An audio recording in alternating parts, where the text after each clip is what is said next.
2056, June 5th, 1944. A young lieutenant sat inside a wooden glider, strapped into a canvas seat, his rifle resting against his knee. His wife was 7 months pregnant. He would not live to know if the child was a son or a daughter. He did not know that yet. Nobody in that glider knew what the next 2 hours would cost. The tow rope snapped taut. The Halifax bomber pulled them into the black sky over the English Channel, and somewhere below them 300,000 tons of steel and men were already crossing the water in silence, 6 hours before anyone would call this day D-Day. The lieutenant's name was Den Brotheridge. In less than 90 minutes, he would become the first Allied soldier killed by enemy fire in the invasion of Europe. He did not know that either. What he knew was simpler. In 11 minutes, his glider would hit French soil in complete darkness, at a speed no pilot had ever attempted blind,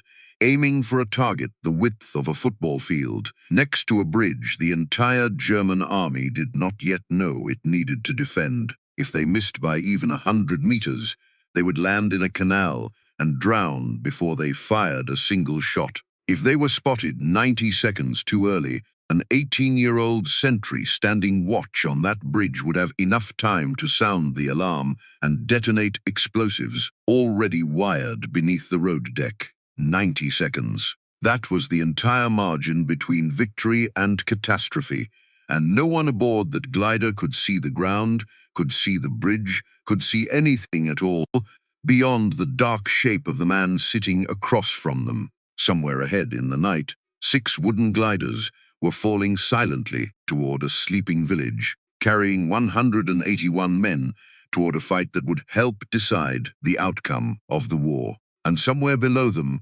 standing alone in the dark, an 18-year-old German soldier was about to hear a sound he had never heard before in his life and would have less than a minute to decide what it meant.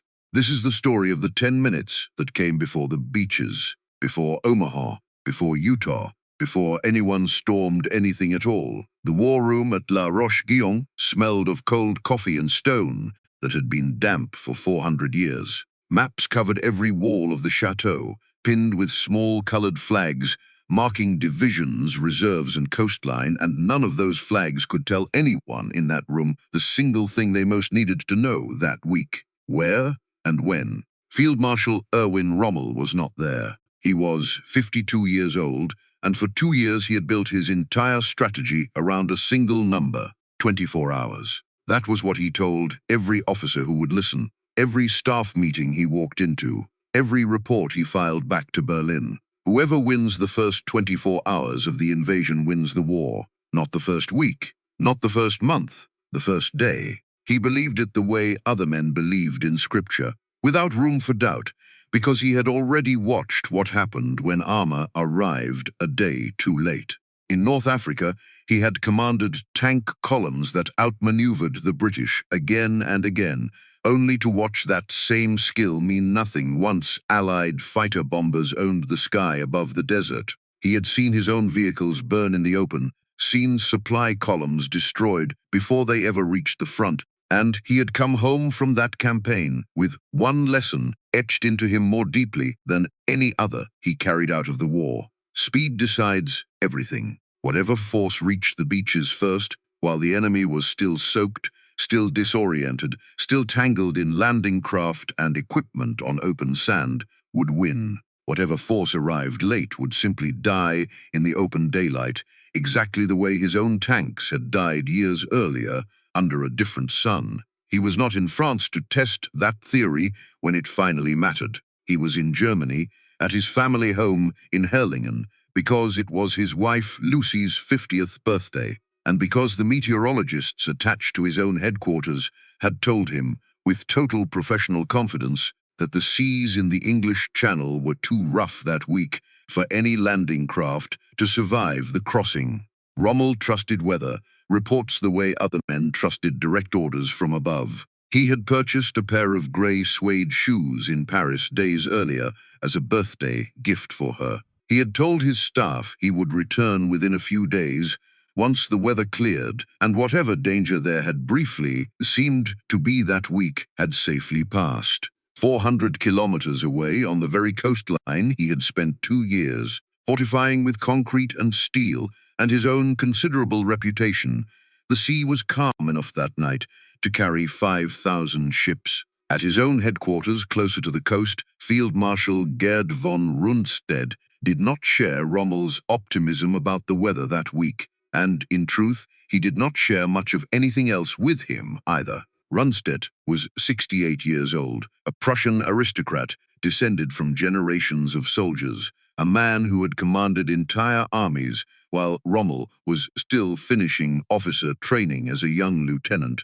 decades earlier. He privately considered the younger field marshal something close to a gifted amateur, a man who had won fame in the desert through boldness and publicity rather than the deeper doctrine Rundstedt had spent a lifetime mastering, and who now had Hitler's personal ear in a way Rundstedt, despite his decades of service, had never quite managed to secure for himself. The two field marshals disagreed for months over how to position the Panzer divisions along this stretch of coastline. Rommel wanted them close to the beaches themselves, ready to strike within the first hours of any landing, because he had learned in Africa that anything held further back would simply be destroyed from the air before it arrived. Rundstedt wanted the tanks held further inland, concentrated into a single overwhelming force, ready to deliver one massive and decisive counterattack once the true point of the invasion had become unmistakably clear. It was on the surface a professional disagreement between two experienced and capable commanders. In practice, the compromise that emerged left the Panzer divisions scattered between both positions, close enough to neither plan to make either one truly work when the moment came.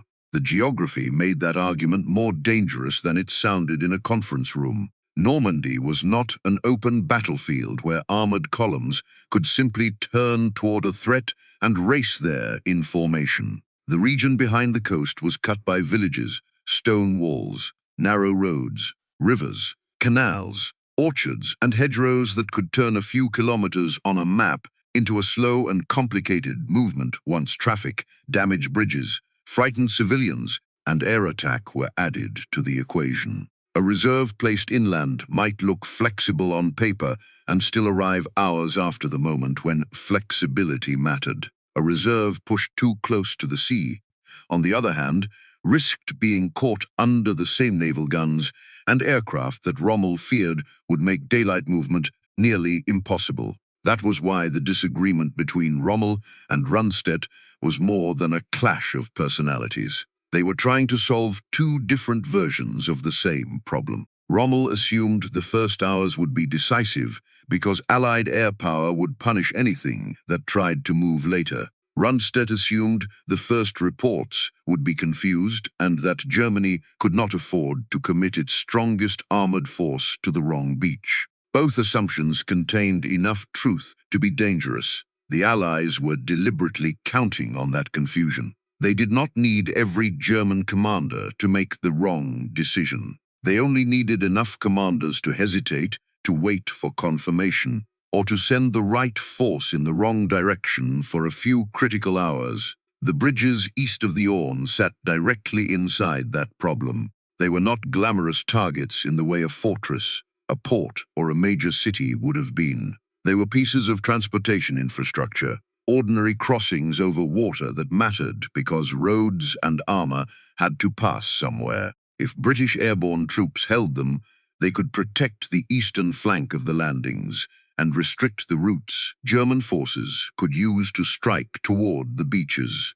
If the Germans held or destroyed them at the right moment, they could complicate the Allied advance and isolate men dropped east of the river. That made the bridges important long before anyone fired at them. Their value came from what they connected, what they blocked, and how little time either side would have to change the situation once the shooting began. In other words, the battle was already being shaped by clocks. Rommel's 24 hours. The hours needed to wake a commander, release a reserve, form a column, clear a road, and reach the coast. The minutes needed for a sentry to recognize a threat. The seconds between a glider appearing out of darkness and men reaching a demolition switch. Every level of the battle ran on a different clock, and the Allied plan at the bridges was designed to make the smallest clock move faster than all the others. But on one single point, both men agreed completely, without argument.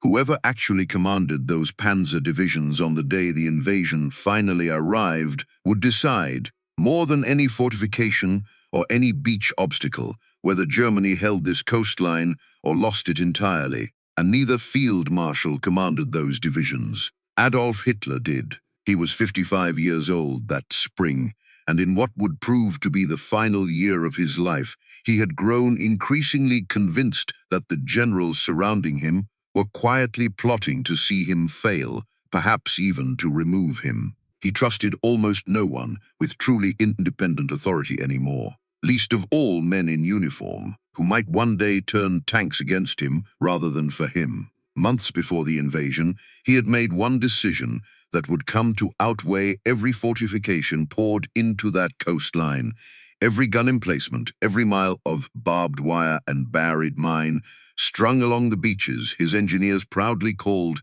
the Atlantic Wall.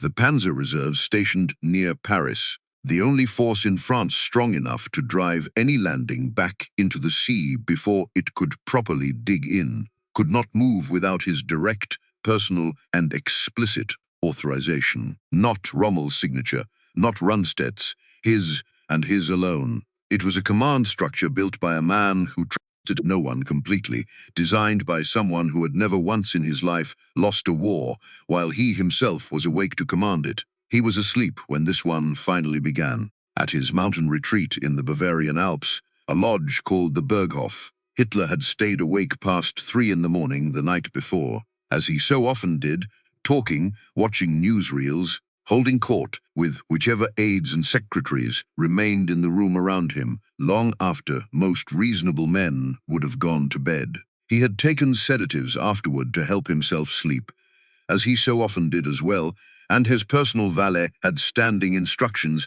that no member of the household staff had ever once dared to question. Nothing was to wake him, not a telephone call, not a knock at the door, not, as it would turn out that night, the largest amphibious invasion in the recorded history of warfare. Along the coast itself, this same rigid, top-heavy structure of command repeated itself at every level below Hitler, all the way down to the men actually watching the water. Not far from the 2 quiet bridges outside Bénouville, one particular armored division embodied the entire problem in miniature. The 21st Panzer Division was the only significant tank force positioned close enough to the invasion beaches to strike within hours rather than days. The single unit both field marshals privately agreed could matter most if the invasion truly came to this stretch of coast. Its commander, Major General Edgar Feutinger, was 49 years old, an artillery officer by training who had been given command of an armored division, despite having no real experience commanding tanks in combat, largely through political connections rather than battlefield merit. He treated the running of his own division as something closer to an inconvenience than a calling. He spent a considerable portion of his time in Paris rather than with his own men in Normandy, tending, according to those who served under him, more diligently to a French actress he had taken as a mistress than to the readiness of his own tank crews. He was in Paris again on the night of June the 5th, in the company of that same actress, when the invasion he was specifically stationed to help stop finally began without him anywhere near his own headquarters. At 4 o'clock that morning, while paratroopers were already fighting through hedgerows in the darkness of the Cotentin Peninsula, while gliders were crashing silently into fields beside bridges the German army did not yet even know it needed to defend, a telephone rang at a headquarters several hundred kilometers from the coast, and a junior duty officer picked it up. He heard a voice on the other end reporting parachutes. Hundreds of them, the voice said, falling out of the sky over Normandy in numbers no one there had ever been briefed to expect. He did not believe it. 2 months earlier, an entirely different kind of army had been quietly assembled in the south of England. one that existed almost nowhere except in radio transmissions and inflated rubber, fake divisions, fabricated supply depots, wooden tanks and canvas landing craft arranged carefully enough to photograph convincingly from the air. An entire phantom force, the 1st United States Army Group, placed under the nominal command of General George Patton, the one Allied commander German intelligence feared above every other. A captured German officer had even been quietly driven past this staged build-up weeks earlier and treated to a private dinner with Patton himself, sent home utterly convinced of what he had seen. A Spanish double agent working for British intelligence, known to his German handlers only as Garbo, had spent 2 years building an entire fictional spy network of subagents who did not exist, all of it designed for exactly this moment, feeding Berlin a slow, patient stream of confirmation that the true invasion, when it finally came, would land 400 kilometers from Normandy at a place called Pas-de-Calais, directly across the narrowest stretch of the Channel. German intelligence had studied this phantom build-up for months, cross-referencing it against captured documents and endless aerial photography, and had concluded, with genuine and total professional confidence, that this was where the true and decisive blow would fall. So when the first fragmented reports began arriving out of Normandy that night, the officers reading them did not see an invasion at all. They saw exactly what they had been carefully trained for months to expect to see in this exact moment: a diversion, a trick designed specifically to draw German reserves away from the coast, where the real attack, the officers were certain, was still coming. That belief did not have to survive forever. It only had to survive through the morning. The deception worked because it gave German officers a complete explanation for evidence that might otherwise have forced them to react immediately.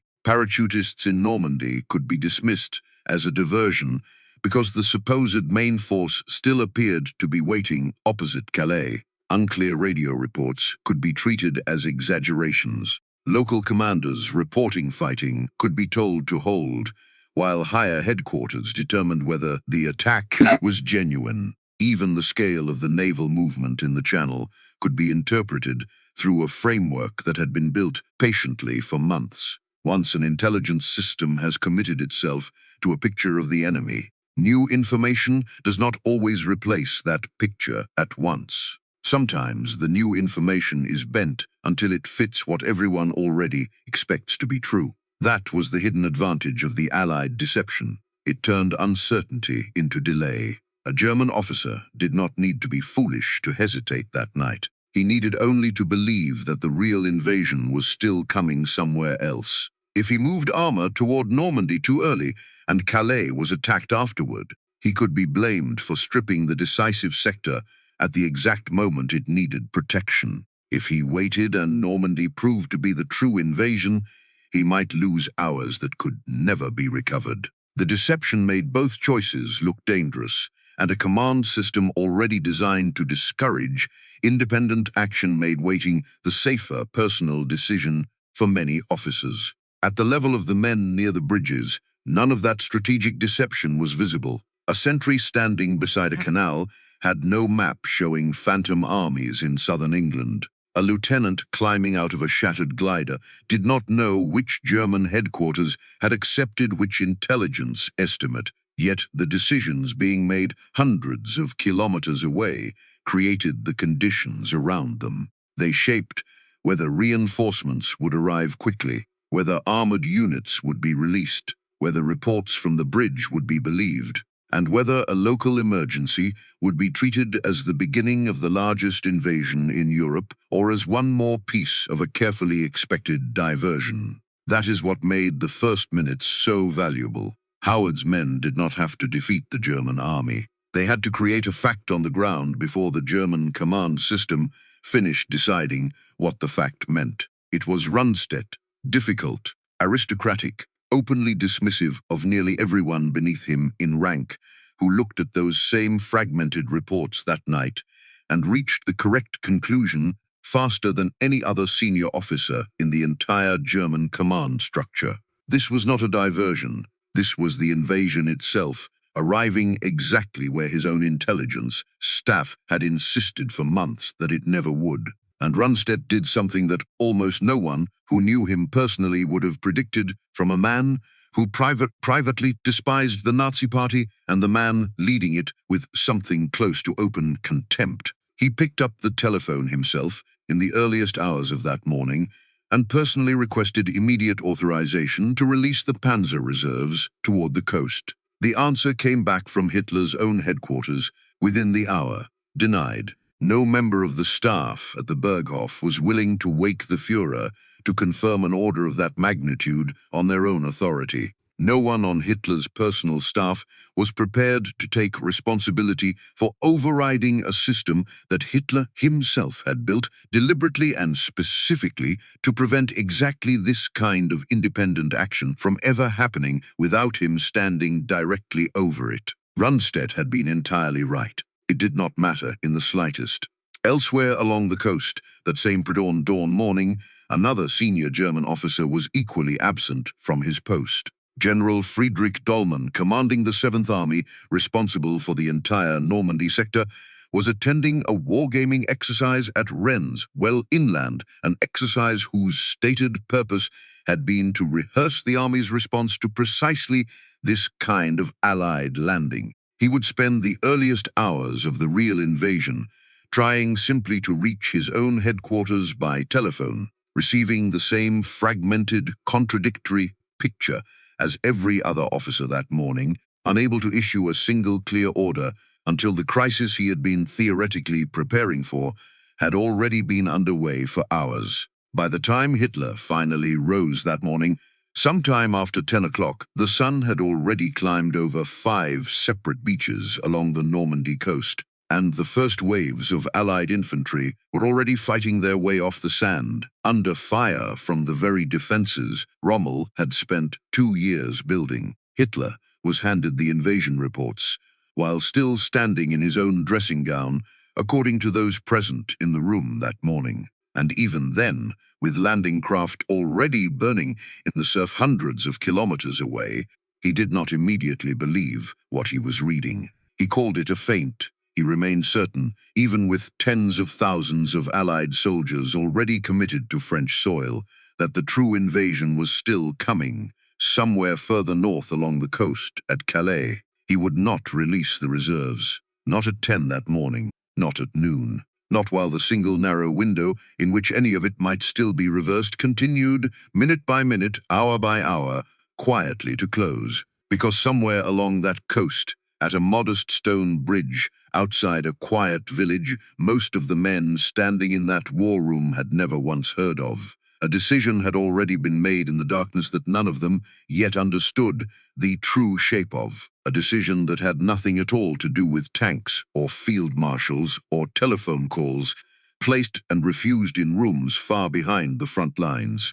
It had already been made, hours earlier, by 181 men, 6 wooden gliders, and roughly 10 minutes spent entirely in the dark. The gliders were the reason 10 minutes was even possible. An aircraft with engines announces itself. Even at night, it can be heard approaching long before anyone sees it. A glider, once released from its tow aircraft, gives the defenders almost nothing to work with. No engine note growing louder over the horizon, no repeated passes while a pilot searches for a landing strip. No long warning that men are about to arrive. It simply descends, carrying soldiers who know that the same silence protecting them also removes nearly every option once the final approach begins. The pilots could not climb away and try again. They could not add power if they came up short. They could not circle safely over the target, while someone below decided whether the noise was dangerous. Every correction cost height,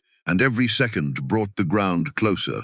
That made the landing itself part of the assault. The troops did not first arrive and then begin fighting. Their arrival was the opening move, calculated so that the wreckage would stop as close as possible to the objective, and the men inside could turn the violence of the crash directly into forward movement. For the soldiers, that demanded a peculiar kind of preparation. They had rehearsed the ground until physical memory replaced deliberation. After impact, there would be darkness, broken wood, injured men, weapons thrown out of position, and no guarantee that any platoon would emerge in the order it had entered. A carefully briefed plan could disappear in the first collision with the Earth. What remained was repetition: which direction to run, which trench to clear, which bridge to cross, which position belonged to which platoon, and what to do if the officer beside you was no longer able to give an order.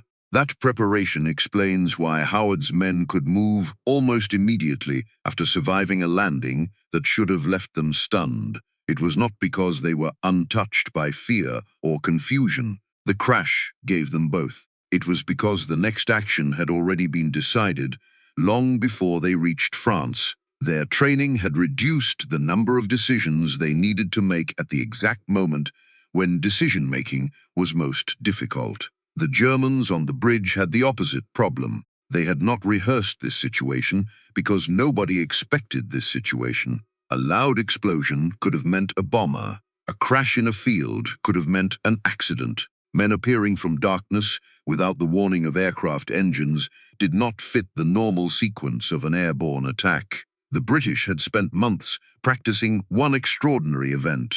The sentries had seconds to invent an explanation for it. That imbalance in preparation was measured not in firepower, but in reaction time. The glider hit the ground at nearly 70 miles an hour, and it did not slow down so much as it simply stopped existing as a glider. Staff Sergeant Jim Walwork had never landed anything this way before. No one had. There was no manual for it, no precedent anywhere in the recorded history of aviation, no instructor who could have told him what it would actually feel like. He had trained for 18 months on a mock airfield in the English countryside, flying the same silent approach again and again, memorizing the exact silhouette of hedgerows and roof lines. He had only ever studied in reconnaissance photographs, smuggled out of occupied France by people whose names he would never learn. He had calculated and recalculated his angle of descent so many times that it no longer lived in his conscious mind at all, only in his hands, in the small adjustments his body made, without him fully deciding to make them. None of that training had prepared him for what it actually felt like the instant the wheels sheared off on impact, and the entire fuselage began to skid, engineless and completely silent, across open ground in total darkness, at a speed no man was ever meant to survive walking away from. The nose of the glider crumpled inward around him like wet paper. Walwork was thrown forward through the shattered cockpit glass and struck the earth still strapped into his seat, the impact driving the breath entirely out of his chest. For a long moment he did not know whether he was alive or not.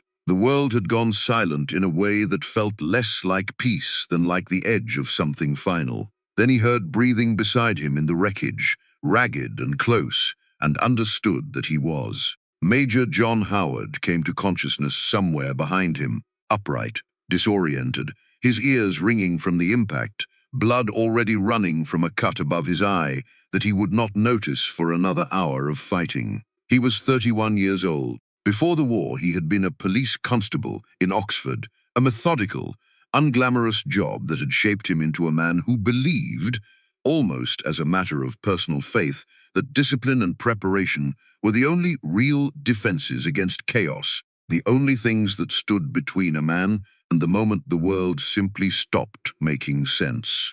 For 18 straight months, he had drilled his company past the point most officers would have considered reasonable, running the same 50 yards of ground blindfolded, at night, exhausted past the edge of complaint, again and again, until the men under his command could navigate every foot of it, purely from memory carried in their legs rather than their minds. He had done this because he understood something the war had not yet taught most of his soldiers directly. Something he had learned patrolling dark streets in Oxford long before any of this began. When the moment actually came, there would be no time left to think. There would only be time to move. Through the shattered nose of the glider, 47 meters ahead of him in the dark, he could just make out the unmistakable outline of a bridge, exactly where the sand table model in England had promised it would be. They had done it. They had landed almost exactly where the plan called for,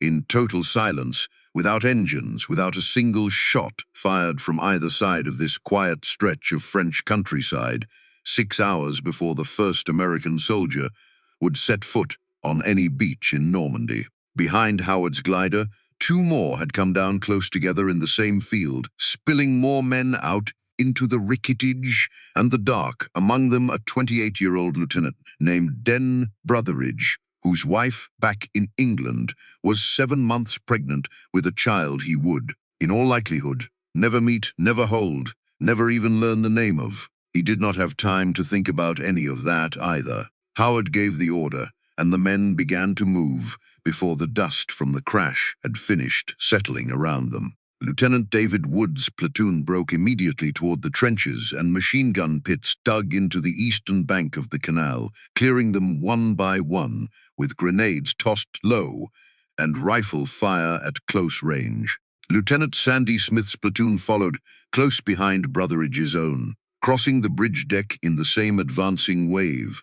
Weapons up, moving in the crouched half-run, every one of them had rehearsed 1,000 times on a training ground built to the exact dimensions of this bridge, an ocean away, without ever once being told the mission's real target. But it was Brotheridge's platoon, 20 men who reached the bridge itself first, and they did not walk toward it, and they did not creep.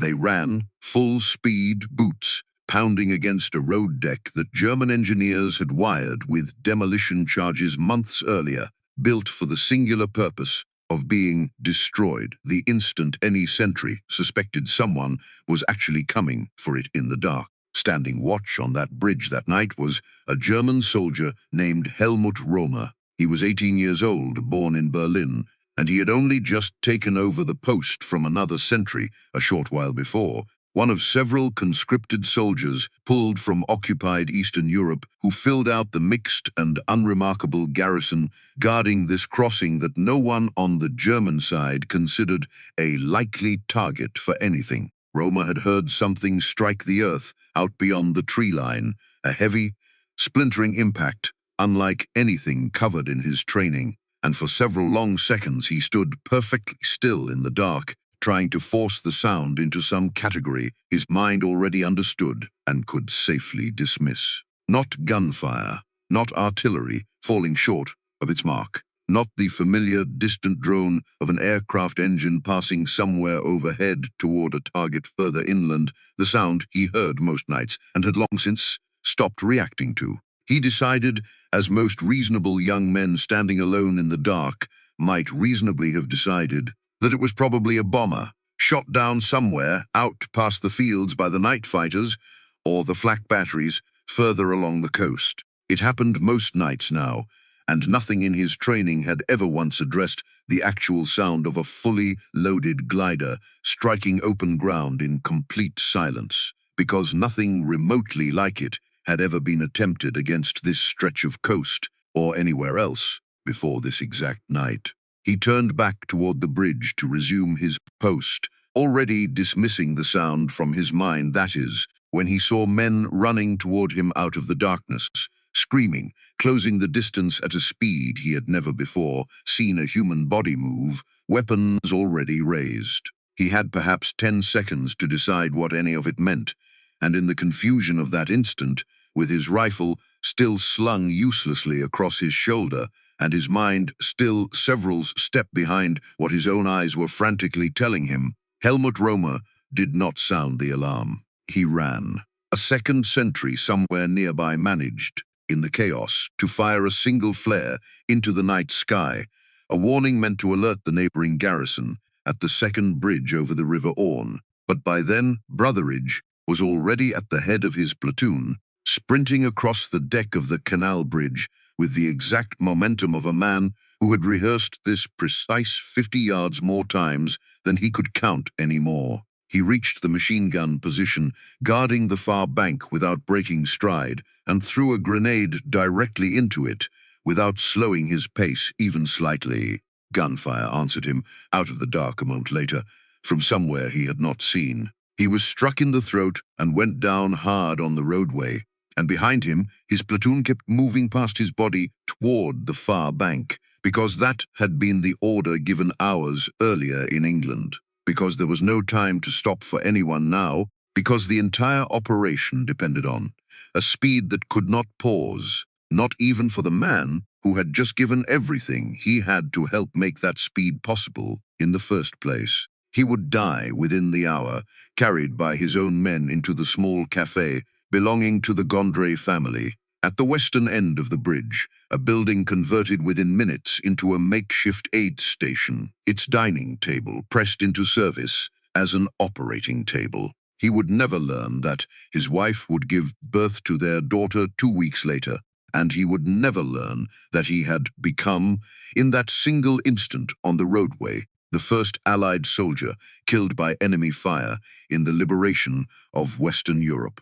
The Gondry family themselves were not simple bystanders swept up in a battle that arrived on their doorstep that night, and they had not been bystanders for years. Georges and Thérèse Gondry had quietly gathered fragments of intelligence on the bridge garrison for months, listening from behind their own counter as German soldiers drank at their tables and spoke carelessly among themselves, passing along whatever they overheard through the French resistance until it eventually reached Allied planners preparing this operation in England. Their small café, sitting at the very foot of the bridge, Brotheridge had just crossed and died.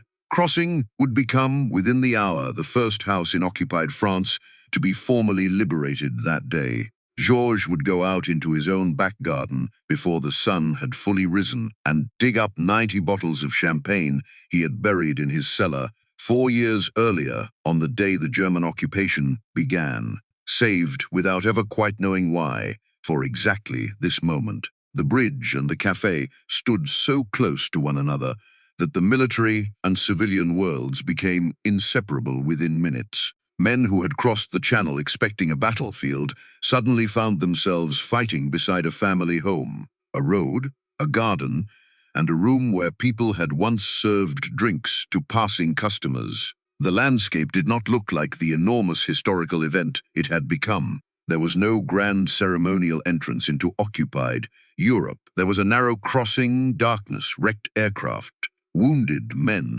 frightened civilians, and a handful of buildings that had been ordinary until history arrived at their doors. That ordinariness mattered.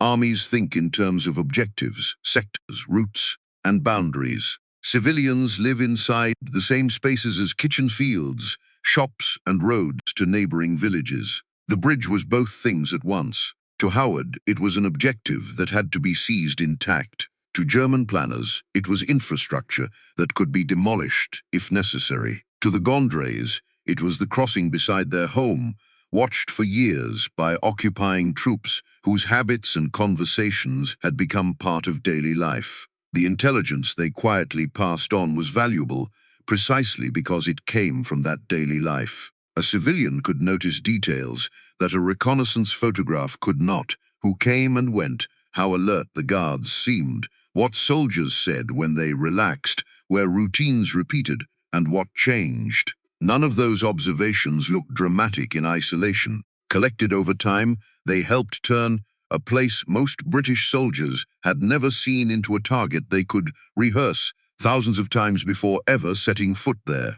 Then, in a few minutes, the direction of information reversed. The people who had spent years sending fragments of knowledge outward were suddenly surrounded by men who had crossed Europe to act on it. The café became an aid station. The bridge became Allied ground. A family that had lived under occupation was now helping wounded soldiers inside the first fragile perimeter of liberation. The champagne buried years earlier carried no military significance at all, and that is why the detail survives so powerfully. It was a civilian measure of time. 4 years of waiting hidden under soil, brought back into daylight on a morning when no one could yet know whether the bridge would still be held by noon. The soldiers were thinking about ammunition, fields of fire, German counterattacks, and whether reinforcements would arrive. Georges Gondry was digging into his garden for bottles saved for a future he had no guarantee of seeing. For a few minutes, both ideas of victory occupied the same tiny patch of ground. Less than 300 meters east, at the second bridge crossing the river Orne, a German soldier assigned to detonate the demolition charges wired beneath that road deck made a very different choice than young Roma had made only minutes before. On the other side of the same fight, he simply left his post. No shot fired, no alarm raised at all, not even the confused, half-formed kind Roma had failed to give. He was discovered the following morning, hiding in a drainage ditch 200 meters from where he was supposed to be standing, having abandoned the single action that might have unraveled the entire operation before it had even properly begun that night. Not every glider that night reached its intended target. The sixth, carrying part of the force meant for the Orne Bridge, was released too far east by its exhausted tow pilot navigating entirely by stars and stopwatch, and came down instead beside an entirely different river. The dives, several miles from where the real fighting was already unfolding without them. The men aboard spent the remainder of that night working their way back on foot through unfamiliar, hostile countryside, cut off completely from the operation they had trained a year and a half to take part in, arriving hours too late to fire a single shot in the fight that had already decided their part of the war for them. By the time German officers further down the chain of command began to piece together what had actually happened at those two bridges that night, the fighting itself was already over. It had lasted less than 10 minutes.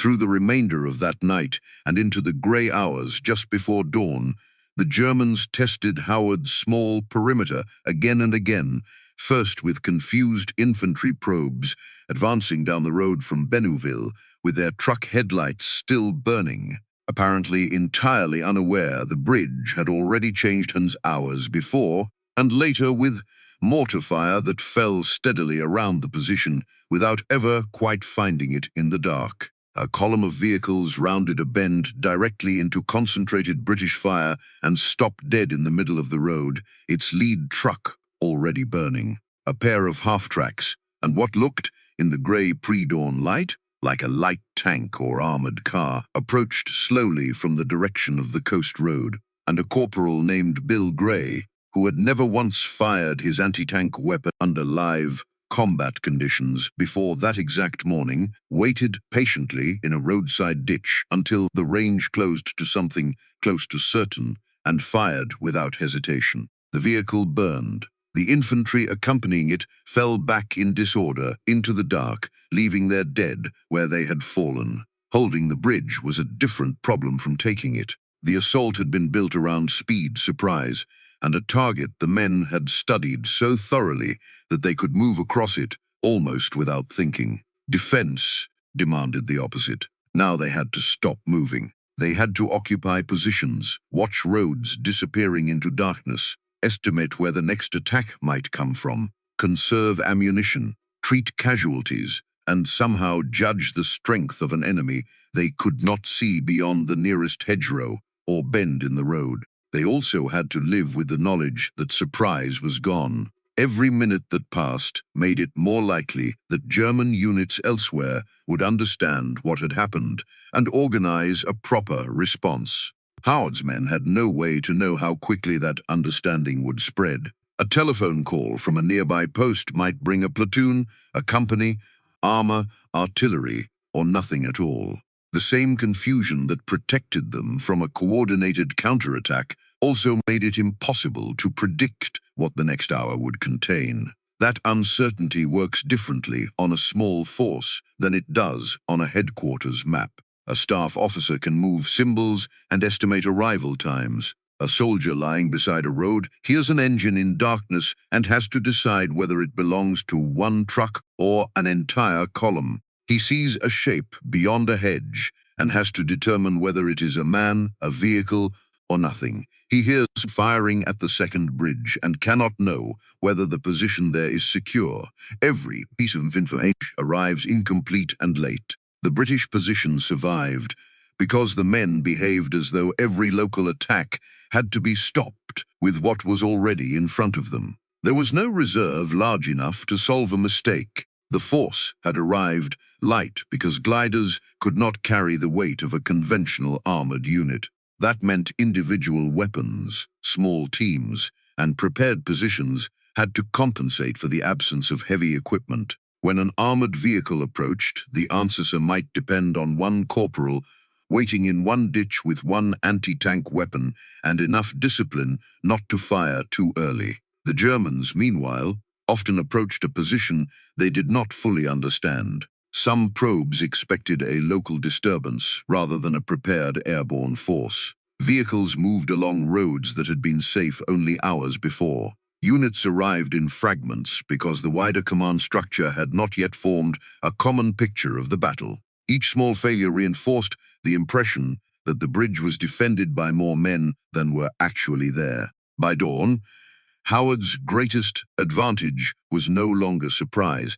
It was the enemy's uncertainty about how much strength had replaced it. At dawn, several kilometers to the west, the sea itself began to arrive. Along the stretch of sand code-named Sword, the closest beach to Howard's small perimeter, the first waves of British infantry came ashore at 7:30 that morning, under a bombardment that had been falling since before first light. A German strongpoint the Allies called Hillman, the reinforced concrete headquarters of a regiment garrisoning that section of coast, had survived the naval and aerial bombardment almost entirely intact and would not fall until well into the evening. Hours after the beach around it had already been secured by advancing British troops moving past it toward Caen. Further along the same stretch of coast, at Juneau, Canadian troops came ashore into similarly heavy resistance, fighting through beach obstacles and machine gun fire to establish their own foothold by mid-morning. It was into the gap between these two beachheads, the seam between Sword and Juneau, where the two advancing forces had not yet linked up, that the 21st Panzer Division would eventually be ordered to strike, once someone with the authority to give that order could actually be found. Edgar Feuchtinger did not receive word of the invasion until well after it had already begun, and even then remained in Paris for hours,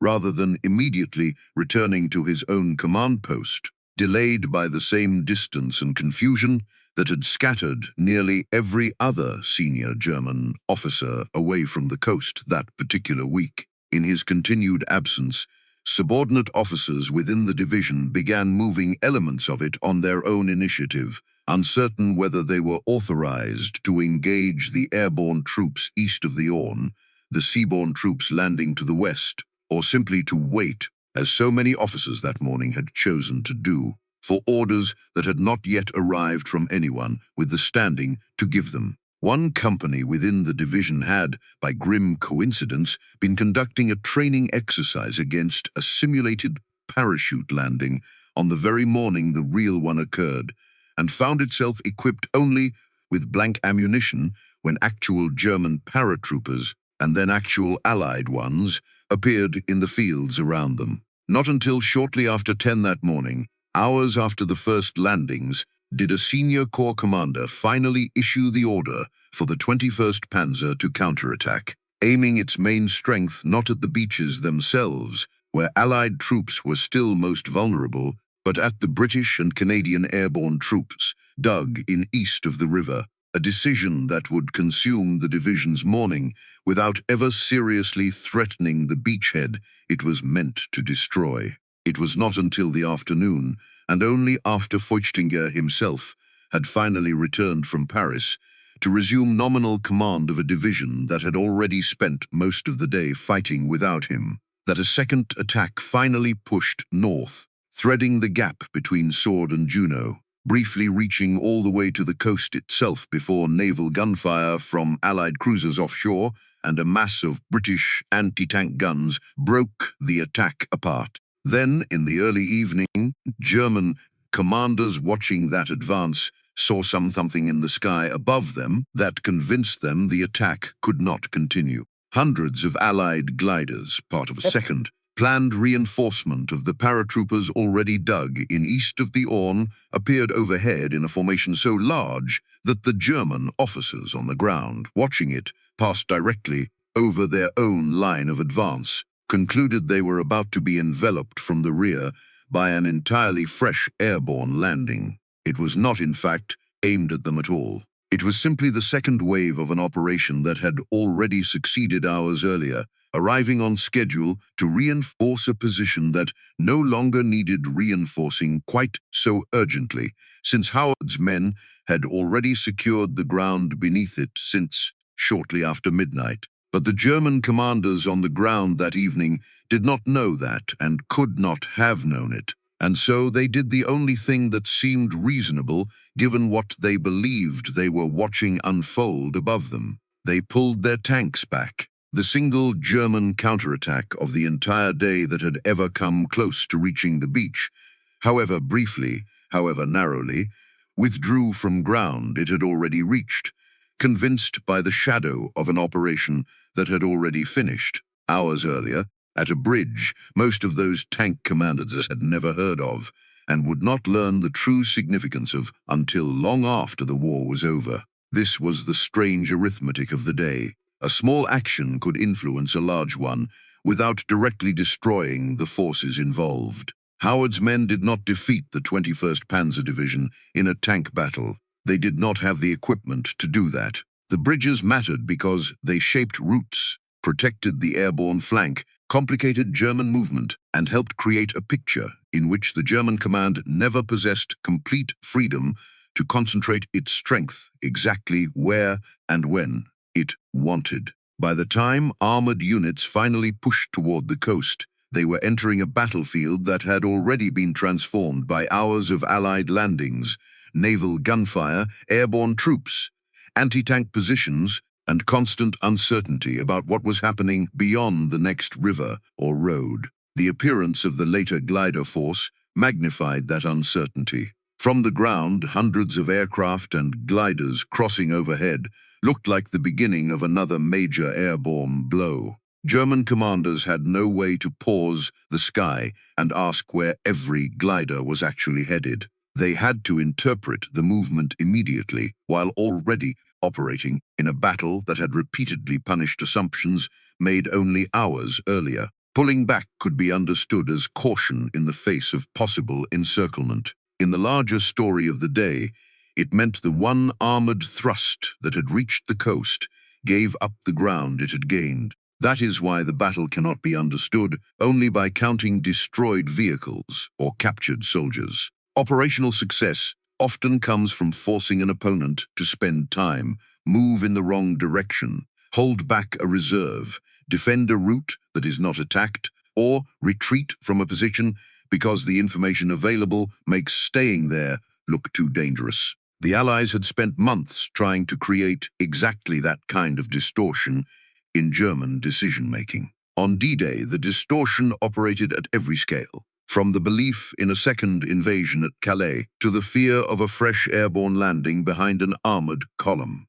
The bridge action fit inside that wider pattern perfectly. It was precise where the larger invasion was enormous. 6 gliders had been aimed at a few fields beside 2 crossings. The men aboard had one narrow task. Yet accomplishing that task removed choices from the German side, at the moment when choices were already scarce. A bridge does not need to be the largest battlefield to become the place where options disappear. 181 men, without a single tank of their own, without any heavy artillery to speak of, had taken and were still holding the only 2 crossings that truly mattered along the entire eastern flank of the invasion, the one route German armor needed above all others in order to reach the beaches before Allied soldiers had time to dig in and properly consolidate their gains. A German intelligence officer, arriving hours later to assess the position from a safe distance, would report back to his own superiors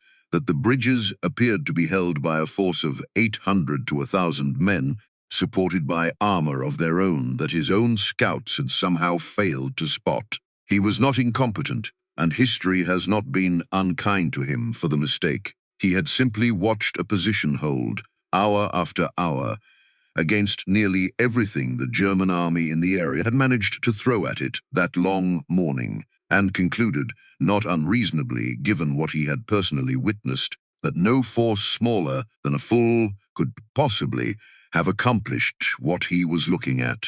There were 181 of them, and somewhere above all of it, in offices and headquarters far behind the front lines, those men were holding alone. Senior officers with considerably more rank and considerably more resources at their disposal were still arguing over telephone lines about whether any of what was happening on that bridge was even real, or whether it was simply another layer of the same deception that had convinced them for months to look everywhere except the one place they should have been looking all along. By noon, the German army still had not moved in any way that mattered. Two Panzer divisions sat idle near Paris, fully fueled, fully manned, close enough to the coast to arrive within a matter of hours if the order finally came down from above. 50 miles away, men were dying by the hundreds on 5 separate beaches whose names would outlive every soldier fighting and falling on them that day. And the single order that might have thrown those tanks into the fight, while it could still matter, sat unsigned on a desk in Bavaria, waiting patiently for one exhausted man to finish, waking up from a night of sedatives and late conversation. Hitler had risen sometime after 10 that morning, and even then, standing in his own dressing gown with the invasion reports already placed directly into his hands, he had not believed what he was reading in front of him. He called it a trick, a feint, meant purely to draw his reserves away from the true invasion, which he remained utterly certain even now was still coming further north along the coast at Calais, exactly as his own intelligence services had promised him it would for months. For 6 more hours he refused to move. The 2 divisions that might genuinely have changed the outcome of that entire day sat motionless while the sun crossed slowly overhead, while Allied soldiers finished securing beachheads that should never have had the time to become permanent fixtures on that coastline, while the 6 hours Rommel had spent 2 years insisting were the only 6 hours that would ever matter quietly ran out, one by one, spent by absolutely no one on either side of the war room debate. At 4 o'clock that afternoon, Hitler finally signed the order releasing the reserves. By then, it no longer mattered in any meaningful way. Allied fighter aircraft now owned the sky over Normandy so completely that any German armor attempting to move by daylight was simply destroyed on the open road before it ever arrived anywhere near the coast it was meant to defend. The single narrow window in which those tanks might plausibly have driven the entire invasion back into the sea had already closed hours earlier, not because the tanks themselves were somehow unavailable, but because the one man required by his own system to release them had spent the critical morning asleep, and the critical afternoon that followed it in outright, willful denial of the evidence directly in front of him. Rommel did not learn any of this until he was already speeding back toward France that evening, forced to take the wheel of his own staff car for the final stretch of the journey, after his exhausted driver could no longer safely continue through the night. Arriving at his headquarters roughly 18 hours after the invasion had first begun in the darkness he had missed entirely. 18 hours after the only window he had ever genuinely believed truly mattered had already shut behind him, without his hand anywhere near it. He would spend the following weeks fighting a battle he had told his own superiors months in advance, and in considerable written detail, could not possibly be won this way, under these conditions, with this chain of command standing directly between the tanks and the coast. Edgar Feuchtinger, for his part, finally returned to his own division that same afternoon, arriving to find that his subordinate officers had already fought the only counterattack of the day that came close to reaching the beach, and lost it hours before he arrived to resume command of a division that had, in every practical sense, fought its most important battle entirely without him. He would remain in command through the difficult months of fighting that followed around Cannes, and would, remarkably, receive a promotion and a decoration for his division's later performance in that same campaign, an outcome that says as much about the German High Command's priorities in the summer of 944 as anything written in any after-action report. At the two bridges outside Bénouville, the small British force that had taken them in under 10 minutes the night before was still holding its ground, hour after hour, against German counterattacks that kept arriving in scattered fragments, uncoordinated, confused, never quite grasping how genuinely few men were actually dug in ahead of them along that riverbank. At almost exactly the hour Major Howard had been promised weeks earlier during planning back in England, reinforcements finally began crossing from the beaches to reach him, led by a brigadier named Lord Lovat, and beside him, remarkably, a lone Scottish piper named Bill Millin, playing bagpipes steadily across a battlefield, still littered with the dead of both sides, a sound that some of Howard's utterly exhausted men would later describe less as relief arriving than as something out of a dream they were simply too tired by then to fully trust as real. Lovat arrived 2 minutes and 30 seconds behind the exact schedule he himself had set weeks earlier. He apologized for it personally, on the bridge, in front of his own men. Howard, still wearing the same uniform he had put on before the Channel crossing the night before, now torn and stiff with dried blood that was not entirely his own, shook Lovat's hand on the very bridge his own company had taken almost exactly 24 hours earlier, in under 10 minutes, without a single tank of their own to support them through the long night that followed.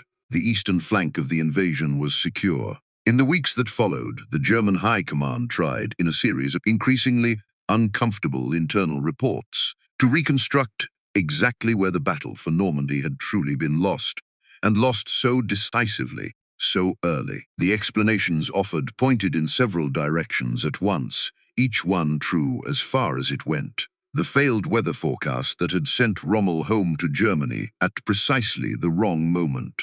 The absent commanders, caught in Paris or attending war games far from their actual posts on the one morning it mattered most. The tangled, deliberately restrictive chain of command that required one exhausted man sleeping in the Bavarian Alps to personally authorize the only force in France capable of stopping the invasion, while there was still time for it to matter. But one line, written afterward by Rommel's own chief of staff, General Hans Speidel, cut through all the rest of it more cleanly than any other single sentence in any of the reports. The loss of those two bridges before the invasion had even officially begun, he wrote, had removed any real possibility of an early armored counterattack along the entire eastern flank of the landing. Everything that followed that day, in every sector of that battle, was in the most direct and an unavoidable sense simply the accumulated consequence of that single fact,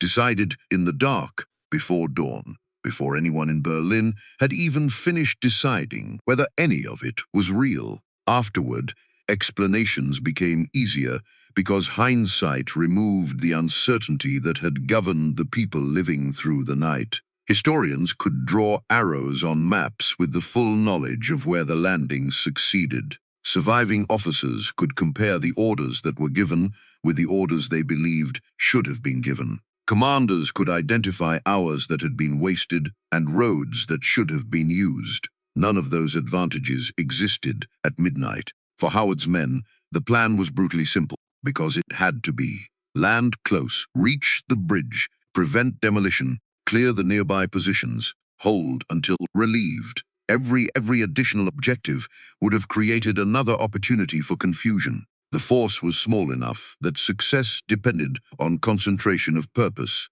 That is one reason the action can look almost impossibly clean when reduced to a map after the war. The men did not solve every problem in Normandy. They solved one problem before anyone else could stop them. The German response was the opposite, a collection of problems that had to be solved in sequence by different people. Was the noise in the field a crash or an attack? Were the parachute reports genuine? Was Normandy the main invasion? Could local commanders move without higher authorization? Should armor strike the airborne troops, the beaches, or remain ready for Calais? Would moving in daylight expose the Cottons to Allied aircraft? Could the bridges still be used? Had they been destroyed? How many British troops were holding them? Was another airborne force about to land behind the tanks? Every uncertain answer consumed time. That makes the 10-minute seizure of the bridges less a miracle than a collision between two systems. One system had spent months reducing uncertainty for a tiny group of men until almost every first action was predetermined. The other system had concentrated authority upward and was now forced to interpret an event deliberately designed to be difficult to interpret. The British soldiers still needed courage, accuracy, and luck.